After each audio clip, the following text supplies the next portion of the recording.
வணக்கம்ப்பா. மதிப்பு காண்க. 2 மைனஸ் 2 எங்கிட்ட நமக்கு 4 ஆப்ஷன் கொடுத்துருக்காங்க. இதை பார்த்ததுமே நீங்கள் என்ன சொல்லுவீங்க? 2 அப்படி தான் ஆன்சர் வரும். ஆனால் இதை நம்ம செஞ்சு பார்ப்போம் கணக்கா. இப்போ இந்த 2 நம்ம எப்படி எடுத்துக்கலாம்னா 2 கூட்டல் 1 மைனஸ் 2 இப்போ இது ரெண்டையும் அடுக்கில் ப்ளஸ்ஸாக இருந்துச்சுன்னா என்னமா வரும்? இதை அடிமானம் நமக்கு பெருக்கலை வரும். அப்போ நான் 2 இதை 99ஆகவும் இது 1 ஆயிரும். ஏன்னா பெருக்கலாக இருந்தால் அடுக்க கூட்டுவோம், சரியா?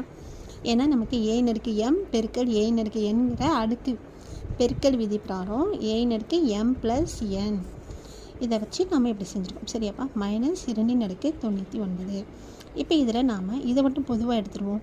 2 வெளியே எடுத்துட்டா இங்கே 2 அடுக்கு 1னா 2 தான், மைனஸ் இங்கே 1 இருக்கும். அப்போ நான் 2 பெருக்கல் இங்கே 1 தான் கழிச்சா. அப்போ நான் ஆன்சர் என்னமா வருது? 2 இதனுடைய ஆன்சர் செகண்ட் ஆன்சர். தேங்க்யூ.